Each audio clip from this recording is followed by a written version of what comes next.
이재명이 이해찬이 민주당 망가뜨렸다. 이재명은 다음 대선 포기야. 지금 조선일보에서 이렇게 아무튼 주말 이렇게 코너에서 나왔는데 이거 가지고 또 민주당 애들이 수박수박거리고 난리가 납니다. 그래서 제가 이걸 기념해서 민주당 친명과 친문의 그 전투 대전 이거에 대해서 제가 좀 설명을 할까 합니다. 이거는 뭐 내가 직접 겪은 얘기들이니까 이걸 나만큼 설명할 사람은 없지 이렇게 제가 자부를 하는데, 일단 여러분 민주당 문재인이 민주당 장악할 때요 팬덤 몇 명 정도를 동원했냐면 10만 명 정도를 동원했습니다. 10만 명 정도의 팬덤을 동원을 했어요. 그러니까 그게 동원을 했다는 게 무슨 얘기냐면 권리당원 만들었다고요. 권리당원으로 문재인 팬덤 10만 명, 그러니까 나머지 사람들은요, 그러니까 민주당 사람들 당원들 있잖아요, 밴드웨건 효과가 있어요. 그래서 문재인이 대세야 그러면 문재인을 중심으로 뭉치자 우르르 가고요. 이재명이 대세야, 이재명 중심으로 뭉치자 하는 사람들이 훨씬 더 많기 때문에 그런 식으로 이제 그렇게 몰려다니는 밴드웨건, 이 민주당 지지 대중, 우호 대중이 있고 민주당 우호 대중이에요. 그렇기 때문에 민주당에서 문재인이냐 이재명이냐의 헤게모니를 잡는 데는 한 그 당시로는 문재인이 10만 명 정도의 당원이 있으면 그럼 안철수 조지고 김한길 조지고 막 이랬었던 거 이런 것도 전부 다 이 10만 정도의 팬덤 권리 당원을 이용한 대전이었거든요. 그래서 문재인이 민주당을 장악할 때 10만 명, 그게 이제 팬클럽 이름도 제가 알려드릴게요. 문사모, 문재인을 사랑하는 사람들의 모임. 이게 부산 쪽 사람들 중심이고요. 그 다음에 젠틀제인이라는 진짜 대중 조직이 있었고요. 이제 그 규리 아빠라는 분이 그 시사비였고 운영진이었고 이렇게 돼 있었던 거고, 그리고 문풍지대라고 있었어요. 문풍지대, 문재인의 바람이 분다 뭐 이런 거죠. 이 문풍지대 사람들이 이제 현실 정치에 제일 많이 참여했는데, 그리고 노란 우체통 뭐 이런 보통 문재인 4대 팬클럽, 내가 이걸 왜 배우고 있는지 나도 모르겠는데, 문사모, 젠틀제인, 문풍지대, 노란 우체통 이렇게 해가지고 10만 명 정도를 이제 권리당원으로 조직을 해냅니다. 이게 이제 문재인이 정적들을 제거하고 민주당을 장악하는 권리당원 친위대 이렇게 되죠. 그리고 이제 문재인이 이걸 하면서 그 팬클럽을 단일화하려고 그랬어요. 팬클럽은 원래 통제가 안 되거든요. 노사모가 통제 안 되고 난리가 치고 뭐 별의별 사기꾼 다 등장하는 걸 봤으니까 문재인은 이 팬클럽을 관리하려고 했어요. 그런데 관리하려고 했는데, 그래서 단일 창구로 만들려고 했는데 그게 실패를 하죠. 그래서 문사모, 젠틀제인, 문풍지대, 노란우체통 다 합쳐가지고 문팬, 문재인 팬클럽에서 문팬 이걸 공식 팬클럽으로 출범시키려고 했는데, 그 문팬 선거를 하고 난 다음에 이거 승복 못해 그러고 이제 다 찢어지죠. 다 찢어져서 문팬은 출범을 하지만 문풍지대 사람들이 이걸 문사모 문풍지대 사람들이 이게 문팬을 장악을 하니까 뭐 젠틀제인 노란 우체통 이쪽에서는 또 튕겨 나가서 팬클럽 단일화는 청구는 사실상 실패합니다. 문재인의 프로젝트는, 그러니까 팬클럽을 통제한다는 것 자체가 이게 정치인도 못하는 거예요. 문재인도 실패합니다. 그렇게 하나로 단일화하고 하는 거. 근데 모두가 다 문재인 좋다고는 그렇지만 문재인 지들끼리 싸우고 팬클럽끼리 싸우고 해서 문재인도 꽤 골치가 아팠어요. 그리고 여기서 그 이 10만 명 이외에 또 하나의 집단이 있었는데 그게 바로 경공모입니다. 경공모. 그 경공모가 이제 경제적 공진화를 위한 모임, 그래서 이제 드루킹 조직인데, 이 경공모가 문재인이 발음하기 어렵다. 이게 문재인이 발음하기 어렵다라고 했다고 드루킹이 얘기를 하죠. 김경수가 드루킹한테 그분이 그러니까 문재인이 발음하기 어렵다고 해가지고 경공모를 이름을 경선용으로 바꾼 게 그게 경인선입니다. 그러니까 문재인이 경공 이렇게 되나 보죠? 문재인이 경공모 발음하기 어려워서 그래서 이게 드루킹 얘기예요. 드루킹의 얘기에 의하면 문재인이 경공모 발음이 어렵다고 해서 그 김경수가 그렇게 얘기해서 경인선으로 이름을 경선용 이름으로 하나를 더 만들었다. 그래서 이 경인선 가자의 그 경인선, 그게 이렇게 드루킹 조직에 이렇게 생겨난 거예요. 그래서 이제 그게 이제 경선 때 수천 명 몰고 다녔는데 그 드루킹 조직이 3만에서 4만 정도 봅니다.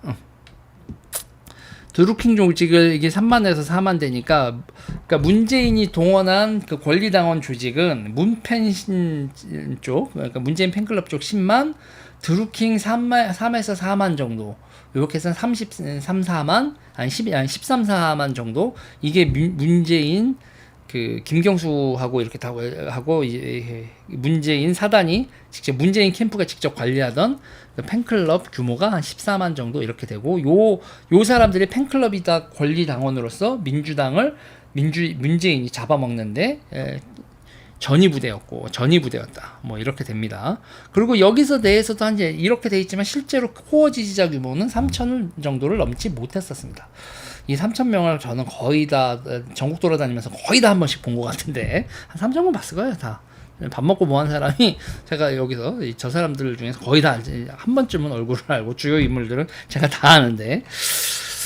자, 그리고 이제 이 3,000명 정도가 이제 단톡방 운영하고요. 단톡방 운영하고, 맘카페 같은 데 석권하고, 여초 카페 같은 데 석권하고, 뭐 오늘의 유머라든지, 루리앱이라든지, 이런 데 다니면서 커뮤니티 석권하는데, 이 3,000명 정도의 활동가들과, 그리고 나머지 우르르 몰려다니는 13만, 14만들이 결정적인 역할을 했죠. 그게 이제 문재인의 결정적인 화력인데, 그런데 이제 지금요, 이 문재인의 화력에 작살난 게 일단 안희정 쪽은 안희정만 어떻게 좀 뭐 하려고 덤볐다가, 안희정 팬클럽이 박살이 나고, 팬클럽이라고 존재한다고도 보고 미미했는데, 그런데 이제 결정적으로 대들다가 박살나는 게 이재명의 팬클럽, 송가혁이 이제, 자기네들도 할 수 있다고 화력전을 했다가 이재명의 팬클럽이 박살이 나죠.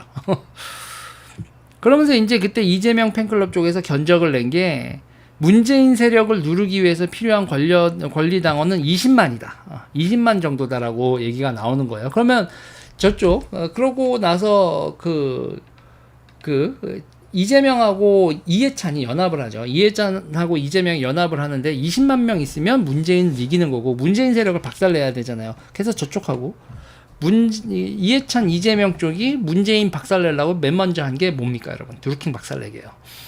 드루킹이 3만에서 4만이지만 가장 정예병이거든요. 저쪽 팬클럽의 정예병인 드루킹을 박살내기 위해서 그 드루킹 사건 터뜨리고, 추미애가 그러죠. 그러면서 문재인 쪽 팬클럽 드루킹을 그렇게 박살을 냅니다.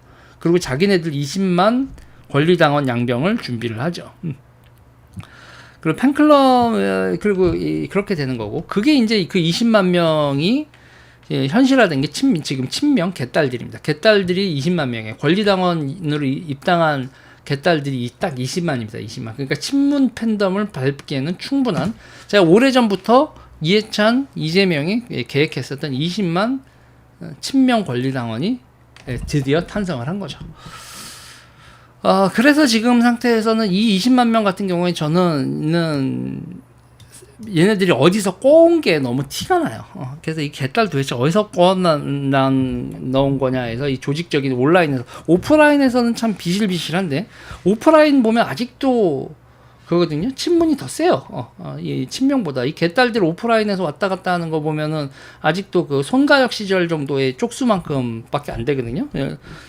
그래서 이게 지금 온라인에서 이 난리를 치고 있는 20만 개딸, 권리당원 20만 개딸, 이거는 어디서 꼬았을까 해서 저는 대단히 의심을 합니다. 주사파한테서 꼬았을 거라는 그런 강한 의심을 하는데, 저는 그 시민사회 쪽이라고, 이게 좌파 시민사회와 주사파한테서 꼬은 세력이다. 온라인으로, 그리고 권리당원으로 꼬은 게 너무 많다. 이거 오프라인에서 얼굴 닦아기는 어려울 거다. 저는 그렇게 보고 있는데. 그렇습니다. 이렇게 되는 과정에서 문재인 팬덤이 결정적인 실수를 한 게, 그 당시 이제 리더들이라고 할 수 있는 사람들 실수를 한 게, 이동영, 김어준, 이런 사람들을 잠재적 친명 세력으로 보고, 이해찬, 찐 묻었다 그러면서 다 조져버리려고 했어요. 근데 그게 적을 늘리고 하는데 자기네들이 그만큼 힘도 안 되면서 모두를 다 적으로 돌려서, 이동영, 김어준 자리도 뺐고, 자기네들이 KBS나 이런 방송 같은 것도 자기네들이 다 진행하고, 뭐 시민사회나 뭐나 이렇게 했는데, 그 팬덤의 힘을 너무 과신한 거죠. 그래서 그 문재인 팬덤은 자기네들이 팬덤이 이 좌파 모든 거의 중심이라고 생각하고 다 때려잡을 수 있다고 생각하고 깝치다가 완전히 진압을 당한 거죠. 진압을 당했고, 그 다음에 2018년 그 경기도 도지사 경선하고 그 당대표 선거에서 개처발리고, 2019년 조국 사태를 통해서 이 친문 그룹은 이해찬, 이재명 연합한테 완전히 박살이 난 거다. 이런 상태입니다. 그때부터 이제 민주당에 그게 쑥 넘어간 거죠. 그리고 그때 이제 당대표가 된 이해찬이 김혜영이 뭐라고 하면 야 시끄러워 입 좀 다물지 않을래? 그리고 이해찬이 확실한 우위를 점하는 사건이 조국 사태고 이렇게 되는 거죠. 그 이후에는 뭐 김혜영이고 친문그룹이고 다 지금까지 이거에 킥소리도 못하게 온 상황이고. 자, 지금 이제 원내대표 선거에서 박광원이 원내대표 되는 거를 봐도 원내에서의 우위는 어느 정도 확인됐는데 이놈의 권리당원 팬덤 김어준의 오더를 받고 움직이는 이 팬덤이 문제입니다. 그래서 김혜영도 이 인터뷰에서 김어준으로부터 벗어나야 된다 이런 얘기를 해요. 김어준 부류와 손질해야 된다. 김어준, 이동영 뭐 이런 거겠죠. 그리고 손혜원, 정청래 이렇게 되는 겁니다. 자, 그래서 김어준 이렇게 되는데 이 김어준 부류와 손절해야 된다 이렇게 말하는 것도 그런 배경이 있는 얘기죠. 자, 이낙연은 컴백을 했는데 이낙연은 이 권리당원 기세에서 원내에서는 어느 정도 균형을 맞추고 오히려 우위를 섰는데 이낙연이 권리당원이라고 이 팬덤에서 여전히 밀려서 당을 장악하는 데 좀 어려움이 있을 겁니다. 이제 이낙연이 지금 이재명 구속 기다리면서 사법 절차 진행해서 딱 잡혀 들어가는 거 기다리고 있는데 과연 이낙연의 이 수주대토라고 하죠. 나무 그루터기에 앉아가지고 토끼야 자빠져라 이렇게 기다리고 있는 거 이게 성공을 할지 모르겠습니다. 아무튼 민주당 돌아가는 꼬라지가 이렇고 민주당에 있어서 그 팬덤이라는 건 결국은 모택동의 권력을 장악했을 때 홍위병 활용하는 거 그거랑 똑같은 로직으로 돌아가는 거예요. 그리고 권리당원이라는 것 자체가 대한민국의 민주화라는 허울을 썼지만 사실은 중우대중의 팬덤 동원의 하나의 기제일 뿐이었던 거죠. 요 얘기는 여기까지 설명을 하겠습니다.